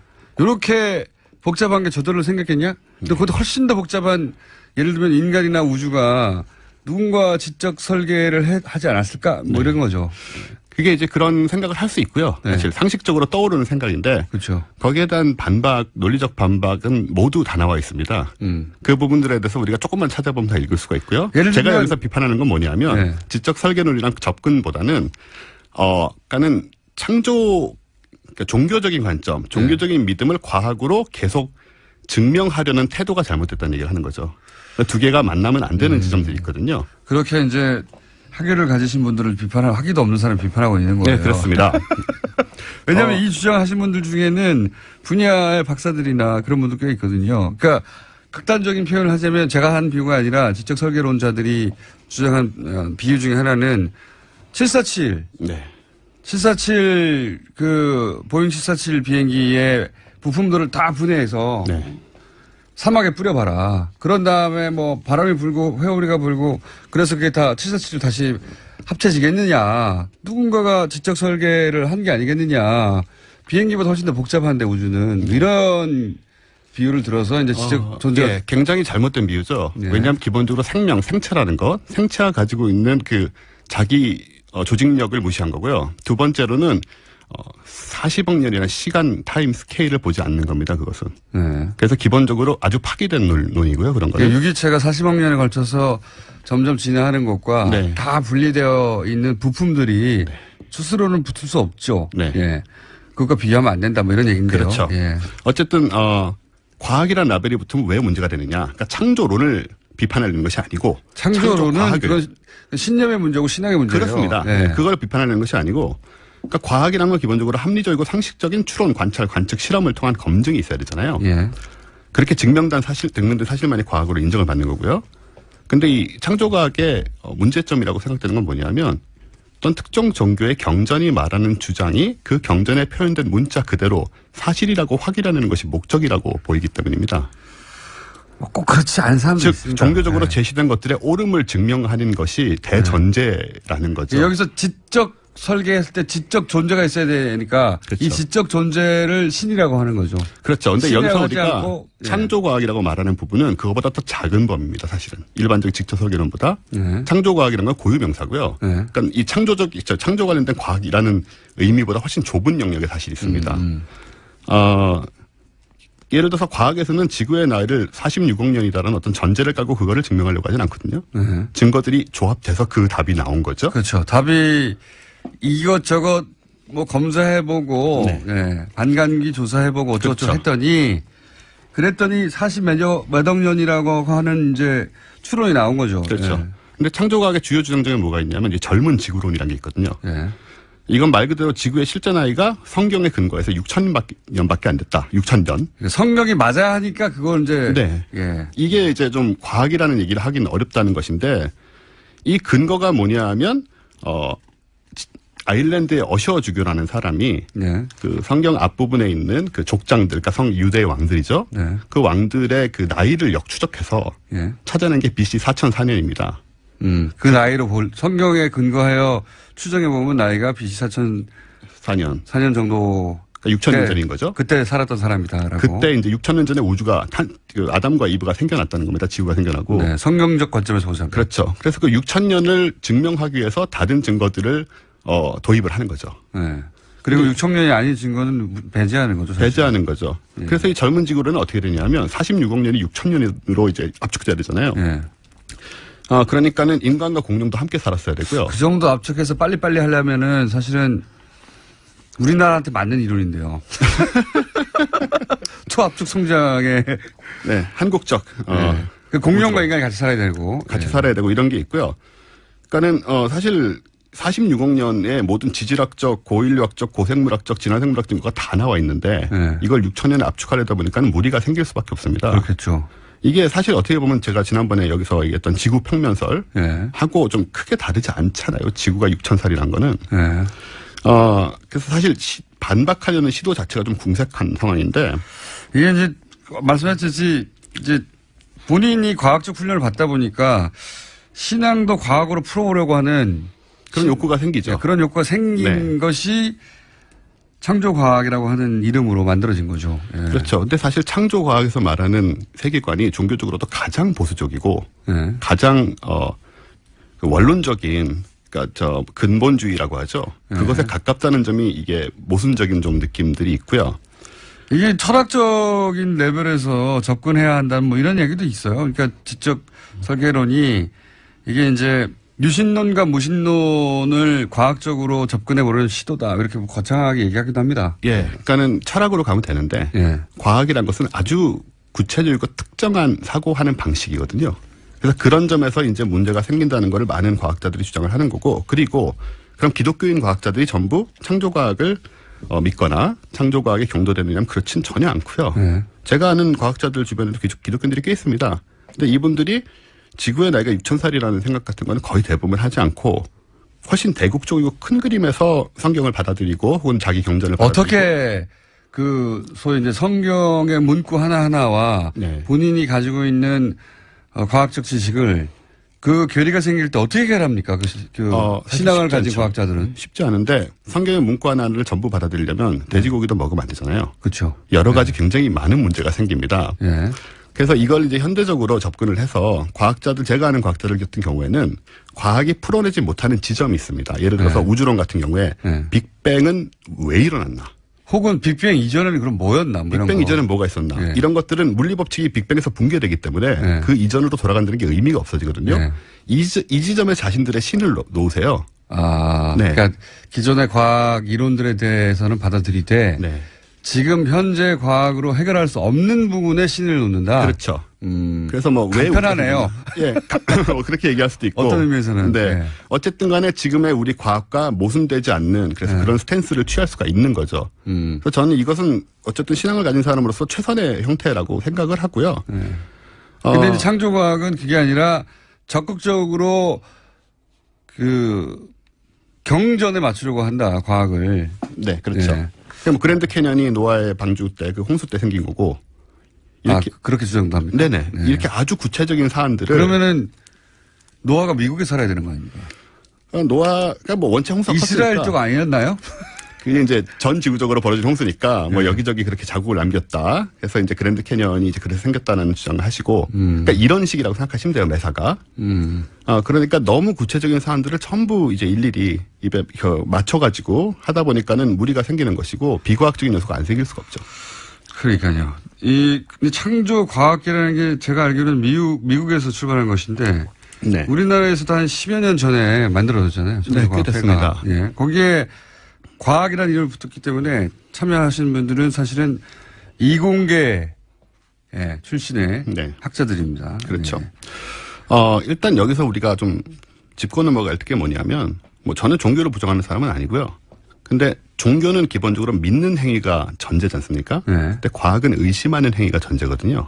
그래서 이 둘을 개인이 갖고 살 수는 있을지 모르겠습니다만은 섞어버리면 종교도 과학도 다 망쳐질 수 있다고 저는 생각합니다.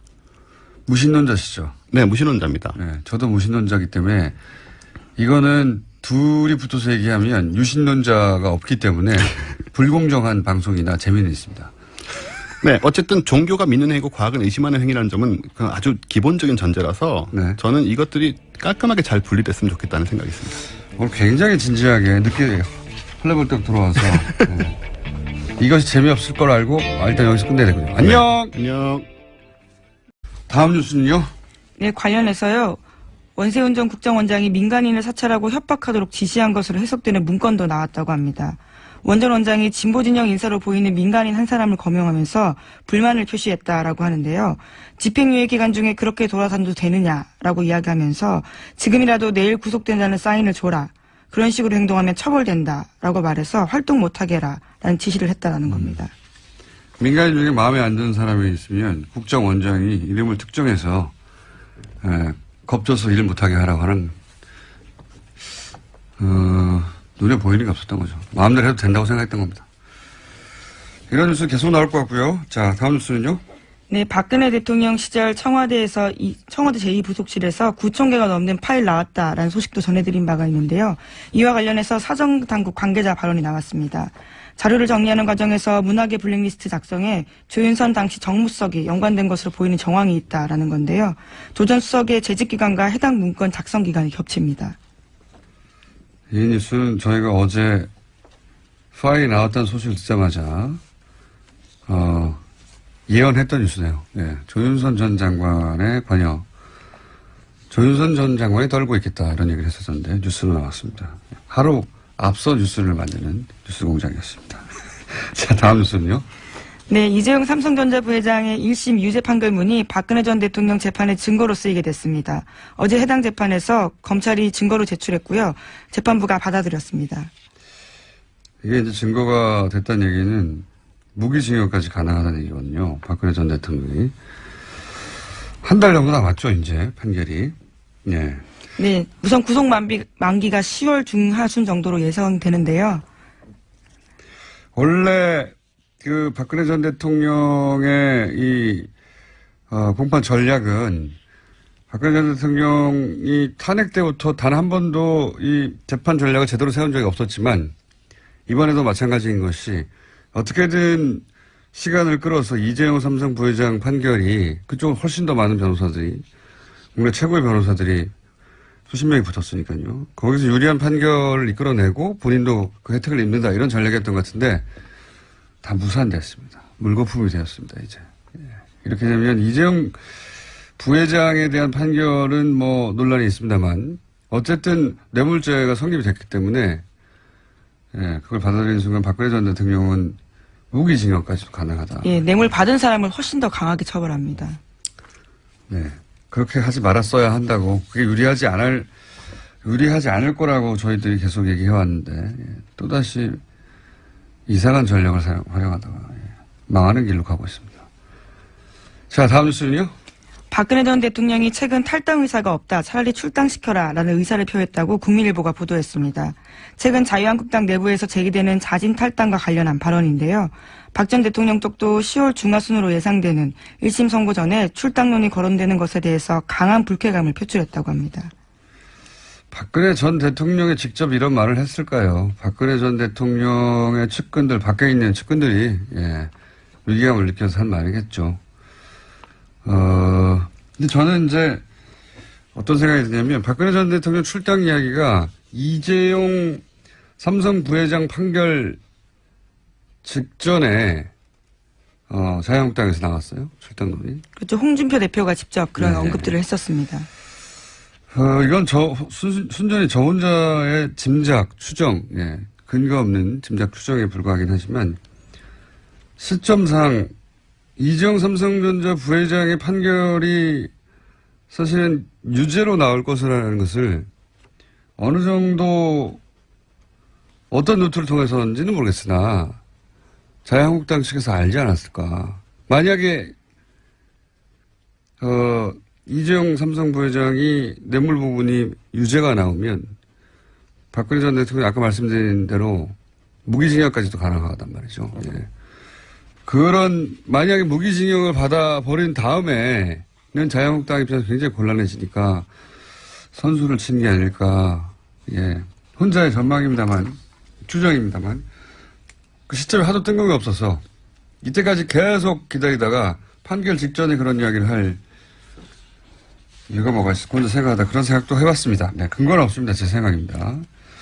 한두 가지 정도 제목만 읽고 끝내야 될 것 같습니다. 시간이 다 돼서. 네, 주호영 바른정당 원내대표가 어제 자유한국당과의 통합 논의 가능성에 대해서 언급했습니다.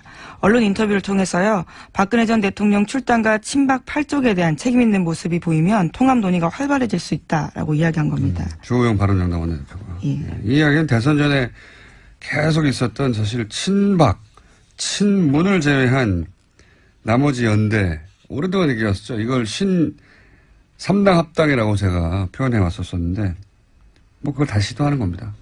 될지는 모르겠지만.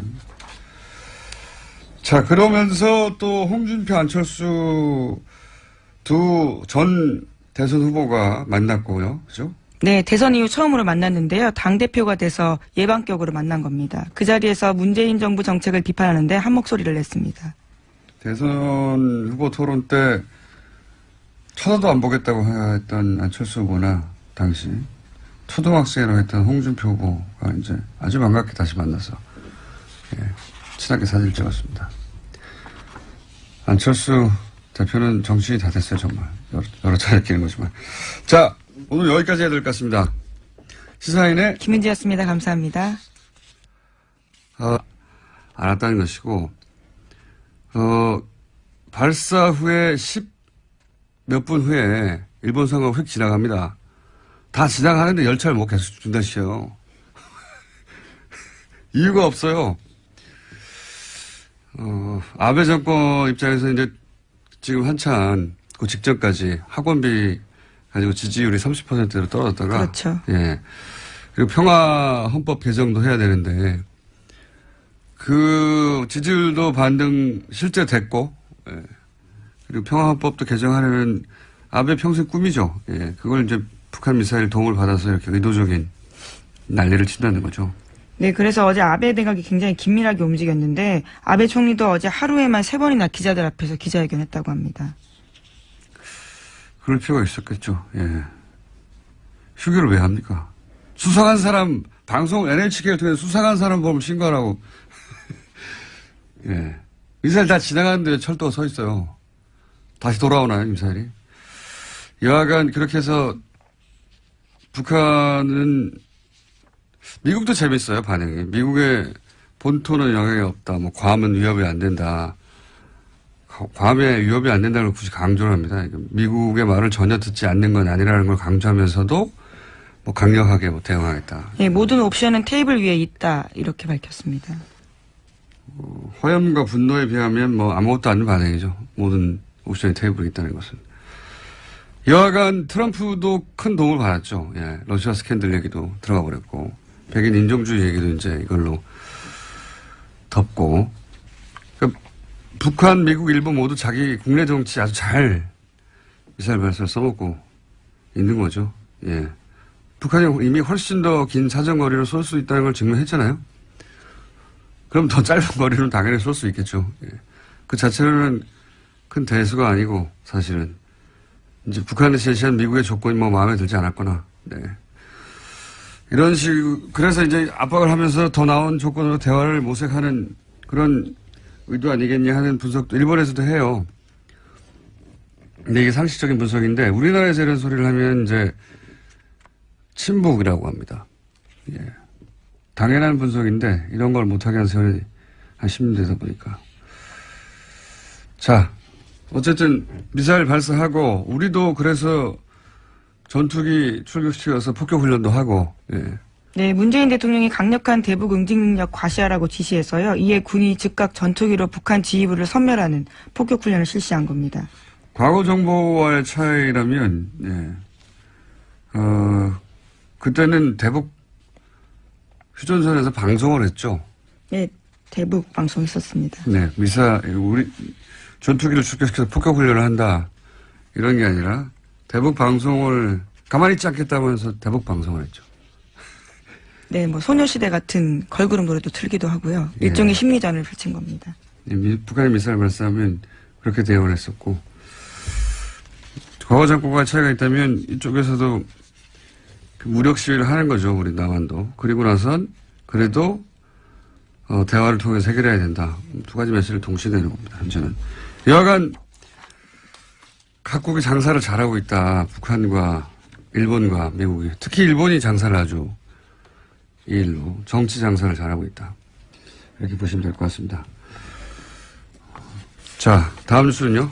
네, 국정원 관련된 소식 계속 전해드리고 있습니다. 오늘 아침 한국일보에서 관련된 단독 기사가 있는데요. 검찰이 이명박 전 대통령 시절 청와대 행정관이 민간인을 동원한 댓글 공작에 직접 관여한 사실을 확인했다라는 보도입니다. 검찰은 이명박 정부에서 청와대 시민사회비서관실과 국민소통비서관실, 행정관으로 근무했던 오모 씨의 자택과 사무실을 압수수색했다라고 하는데요. 또 오 씨도 소환 조사했다고 합니다. 오 씨는 검찰 조사에서 청와대 근무 당시에 국정원 쪽과 정치 개입 댓글을 모의했다라고 인정했다고 하는데요.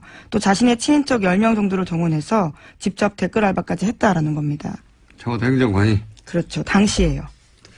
그러니까 당시에. 네. 예.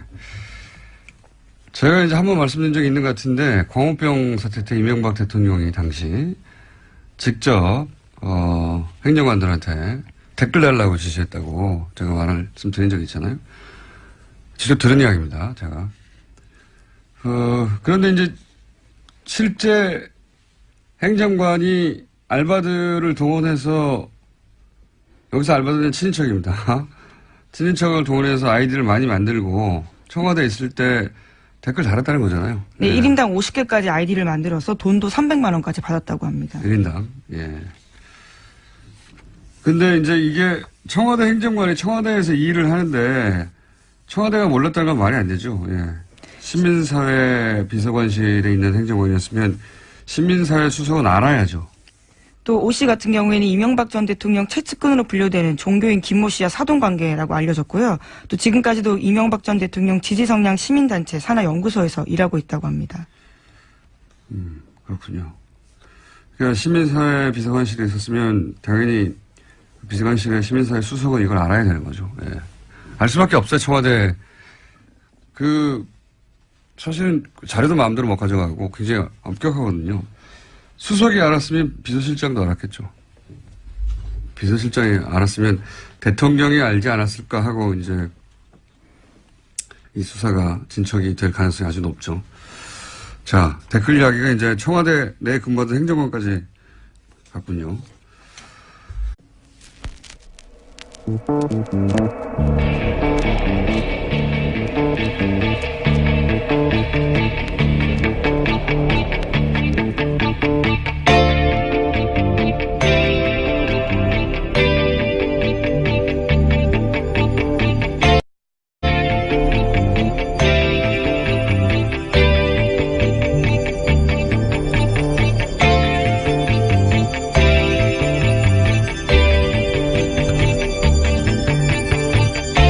안녕하세요. 김호준입니다. 허리케인 허비가 휴스턴을 덮친 당일 오히려 피해 지역으로 진입한 이들이 있었습니다. 2005년 카트리나 피해 지역 주민들로 구성된 민간 대원들이었습니다. 각자 자신의 트럭이나 소형 보트를 동원한 민간인들이 정부보다 먼저 구조 활동에 착수한 이유 중 하나는 자신들이 직접 겪었던 과거 때문이었죠. 2,500여 명의 주권에 실종된 카트리나 당시 지역 주민들은 길거리에 방치된 시신을 수습할 수가 없었습니다. 미 정부가 지역 치안과 시신 처리를 민간 업체와 계약을 했기 때문이었죠. 작업 시간과 시신 숫자로 비용을 정산받는 민간 업자들은 이익을 극대화하기 위해서 시신을 아무도 건들지 못하게 하고 최대한 천천히 시신을 수습했죠.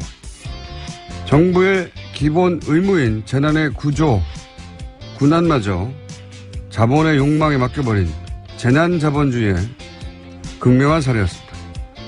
우리 사회도 이런 일을 겪었습니다. 세월호 참사 때 민, 관, 군의 긴밀한 협조 불가능했었습니다.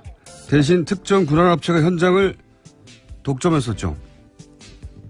세월호 조사 2기가 출범하게 되면 대체 정부에 누가 왜 특정 업체와 독점적인 계약을 맺도록 지시했는지 밝혀줘야 합니다.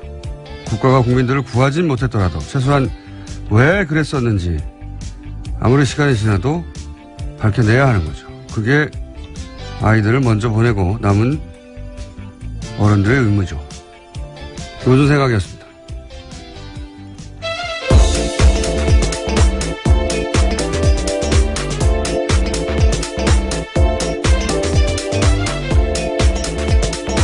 시사인의 김은지입니다. 자, 이거 언론에서 그 얘기를 별로 안 하는데, 예. 언제입니까, 이게? 2005년이니까. 12년이 지났네요. 예, 카트리나가. 카트리나, 예. 예. 지금 휴스턴도 그때 못지않은 이제 피해를 입고 있어요. 예. 네, 더 위력이 셉니다. 지금 4등급 허리케인이거든요. 미국에서는 아주 큰 뉴스죠, 이게. 그런데 그런 일이 실제로 있었습니다. 예. 우리나라에서 그렇게 크게 보도 안 됐는데, 이라크 전에 투입됐던 경비업체들, 전쟁을 아웃소싱하냐? 뭐 이런 얘기를 했었죠. 그 업체들이 경비를 맡고, 그 다음에, 시신 수습을 또 장례 업체에다가 맡겼어요. 민간에. 정부가 하는 게 아니라. 그러다 보니까 시신을 건들면 수익이 줄어들잖아요. 시신을 수습하지 못해서 오랫동안 시신들이 길거리에 방치돼 있었죠.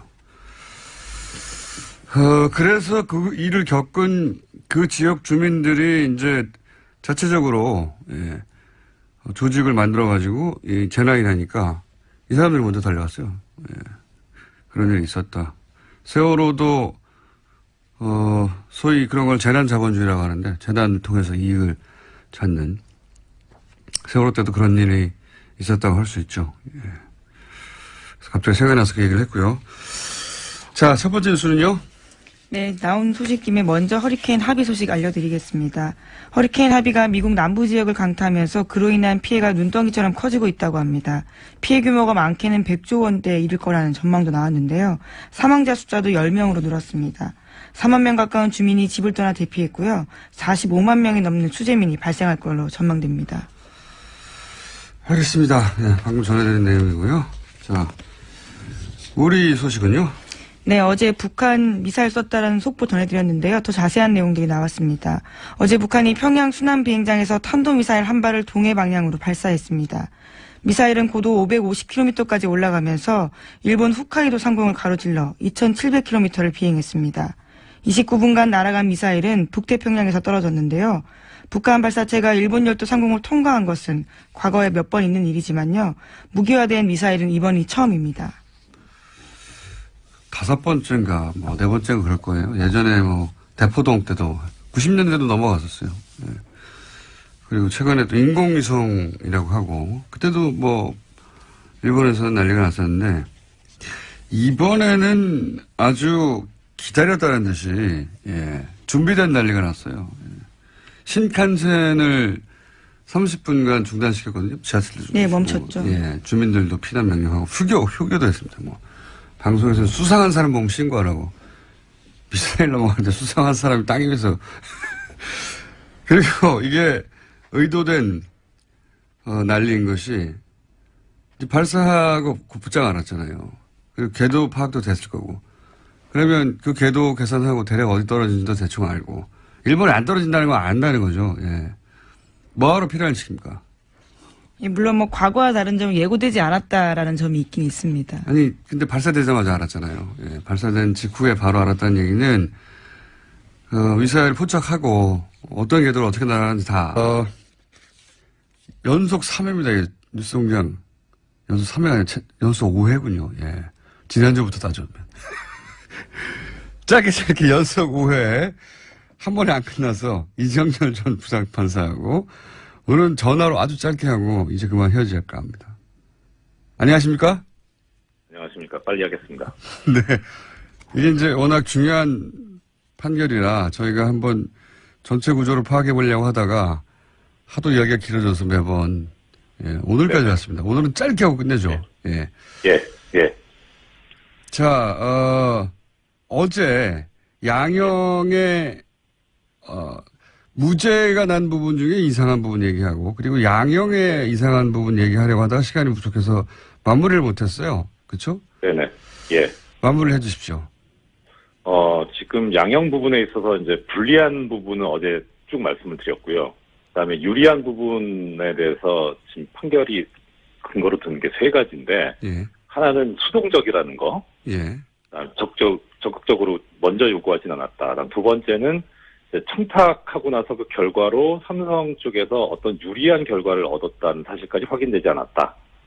청탁의 결과로 삼성이 유리한 결과를 얻었다는 게 확인되지 않았다고요?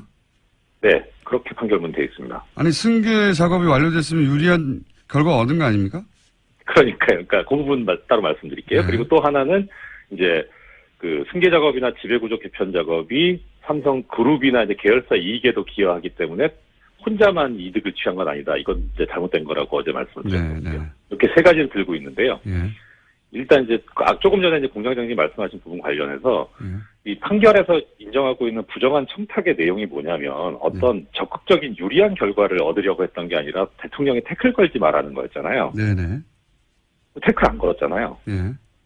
그 목적을 달성한 거죠. 그렇죠. 예, 그러니까 부정한 청탁의 결과 목적이 달성됐으니까 보통은 이제 뇌물을 줄 때 어떤 목적 달성을 위해서 주고 그리고 목적이 달성이 되면 그것을 안 좋은 정상으로 판단을 하는데 네. 감안을 하는데 그 목적이 달성됐으니까 안 좋은 정상으로 가야 될 게 오히려 유리한 정상으로 지금 재판부가 오판을 해버린 거예요. 예. 알겠습니다. 그리고 어떤 이제 뭐 지점이지. 예. 예, 그리고 뭐 공장장님도 알고 계시지만 많은 분들 알고 계시지만 사실 이재용 피고인이 구속된 다음에 삼성 주가가 오히려 올라갔잖아요. 네. 예, 그러니까 지배구조 개편하는 게 이게 뭐가 도대체 그룹에 유리한 건지도 잘 모르겠어요. 예. 그래서 이런 것들을 좀 따져보면 일단 재판부가 나열하고 있는 걸 봐도 불리한 정상 부분이 워낙 크거든요. 뇌물 액수도 크고 정경유착이라는 본질도 그렇고 그래서 단순 비교해도 사실 그런데 유리한 정상은 또 오판을 해버리기까지 해가지고 이게 도대체 형을 낮게 정하고 뭐 깎아주고 집행유예까지 할 만한 사안이 아닌데 이렇게 해버린 게 정말 이거 재벌 봐주려고 한 게 아닌가 하는 강한 의심이 드는 거죠. 이 부분. 알겠습니다. 그 판단을 잘 이제 이해했고요. 그러면 항소심이 이제 당연히 이어질 네, 텐데 그렇죠. 뭐가 쟁점이 될까요? 일단 1심 판결이 뭐 잘못된 거긴 한데 그래도 법원 관행이 1심 판결을 존중하고 있기 때문에 요새 경향이 그래서 예. 쉽게 바뀔 것 같지는 않거든요. 예. 그래서 일단 특검이나 피고인 쪽 모두 1심 판결을 전제로 소송 전략을 세우지 않을까 싶어요. 네. 근데 이제 유무죄 부분은 하여튼 너무 시간이 없으니까 양형 부분만 얘기하면 일단 특검 부분은 조금 전에 말씀드린 이제 부당한 결과가 있었다 유리하게 예. 그 부분을 어떻든 증명을 하려고 할 거고 그다음에 피고인 쪽에서는 지금 불리한 정상으로 피해 회복이 안 됐다는 걸 들고 있거든요. 횡령 부분이. 예. 그러니까 공탁을 하든지 뭐 피해 변제를 하려고 하겠죠. 돈을 예를 들어서 예, 회사한테 그렇죠. 뭐 몇백억 가량 손해를 입혔는데 그걸 이재용 예. 부회장이 사비로 공탁을 네. 해서 아니 그런 피해 회복하면 될 거 아니냐 이렇게 나올 수 있다는 거죠. 그렇죠. 예. 아하. 그래서 그런데 이제 두 가지를 비교를 해보면 사실 특검이 해야 될 부분은 좀 어려워요. 쉽진 않아요.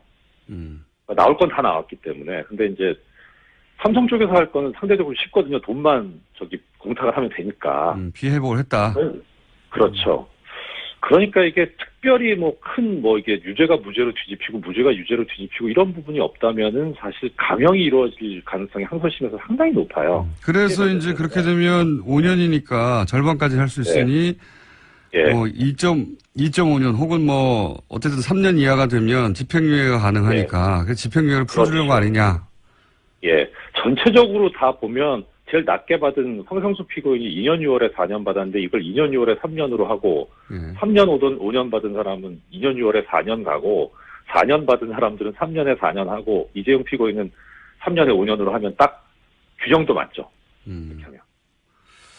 그렇군요. 이제 그거 문제는 예. 전문가들 보면 이게 딱 보이는군요. 예. 예. 근데 이제 관심이 있는 거는 공장장님께서 아까 말씀도 하셨는데 사실 이게 지금 키포인트는 이제 박근혜 전 대통령이에요. 네. 그러니까 소송 전략상 안 나왔었는데 계속. 예. 근데 이게 한번 제가 언제 기회가 있으면 말씀드리겠지만 한명숙 전 총리 재판하고 비교해 보면 상당히 그걸 벤치마킹한 것 같은 느낌이 들어요.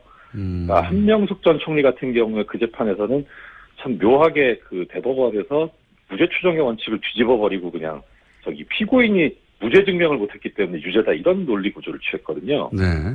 그래서 박근혜 피고인 같은 경우에도 굳이 자기가 얘기를 하는 것보다는 가만히 입을 다물고 있는 게 오히려 더 소송 전략상 유리하지 않겠냐 이렇게 했을 가능성이 상당히 높아 보여요. 출석까지 안 하는 거 보면 출석은 보통은 하거든요. 증언을 거부할 수는 있지만.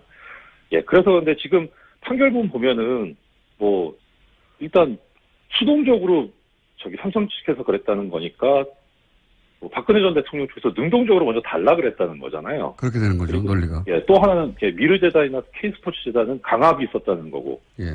이거를 이제 결국 깨고 나와야 되는 그런 상황이니까 가만히 있어가지고는 될 문제는 아닌 것 같아요. 박근혜 전 대통령한테는 굉장히 불리하게 작용할 수 있는 판결이긴 합니다, 이번에. 그죠? 예, 그렇죠. 예. 그래서 아마 나오지 않을까 싶긴 한데 그 과정에서 이제 지금 이 판결이 취하고 있는 구조가 개별적인 현안에 대해서는 구체적으로 뭐 삼성 측에서 얘기한 게 없고 묵시적인 청탁이 있었다는 거니까 삼성 측에서 예를 들어서 뭐 개별적인 현안에 관해서 언급을 한 적이 있다.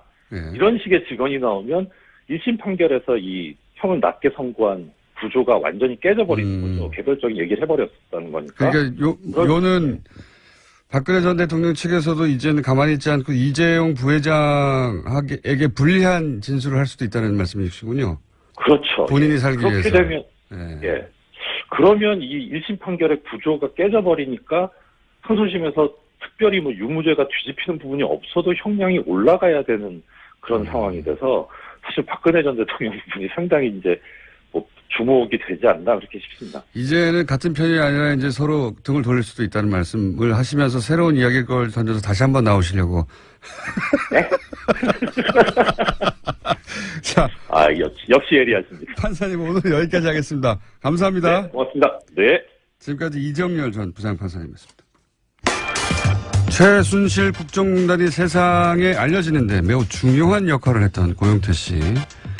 현재 재판을 받고 있죠. 어제도 공판이 있었습니다. 이재용 박근혜 전 대통령의 공판도 중요합니다만 고영태 씨를 잊지 않는 것도 중요하죠. 해서 진행사항 중간 체크 간단하게 해보겠습니다. 고영태 씨 변호인 김명민 변호사 연결되어 있습니다. 안녕하세요. 네, 안녕하세요. 네. 간단하게 고영태 씨 혐의를 다시 정리해 주시죠. 네, 지금 고영태 씨는 3가지 혐의로 재판을 받고 있는데요. 알선 수재, 그리고 사기, 마지막 하나는 사설경마장 운영을 했다라는 혐의입니다. 자, 어제 알선 수재 혐의 관련해서 증인신문이 이루어진 걸로 아는데 네. 어제 증인신문은 어떻게 진행됐습니까?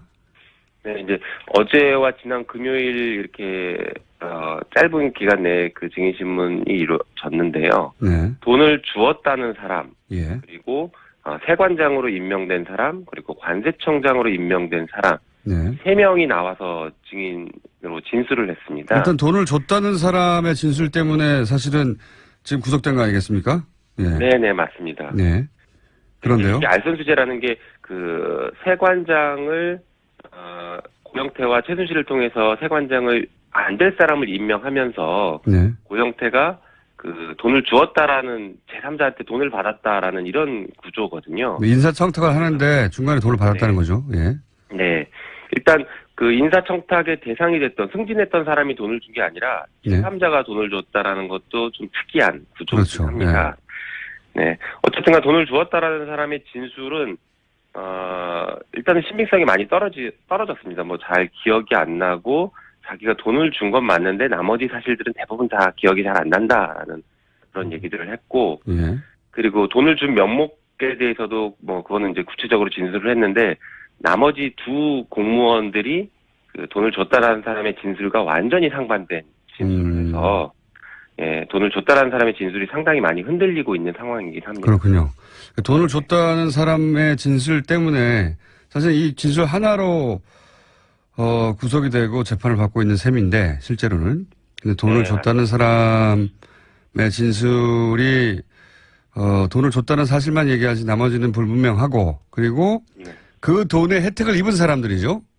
이제 그렇죠. 돈을 줬다는 사람 주장에 의하면 그 사람들을 승진시키려고 돈을 제3자인 자신이 줬다는 건데 이것 좀 이상하지만 어쨌든 그런데 이제 그 돈을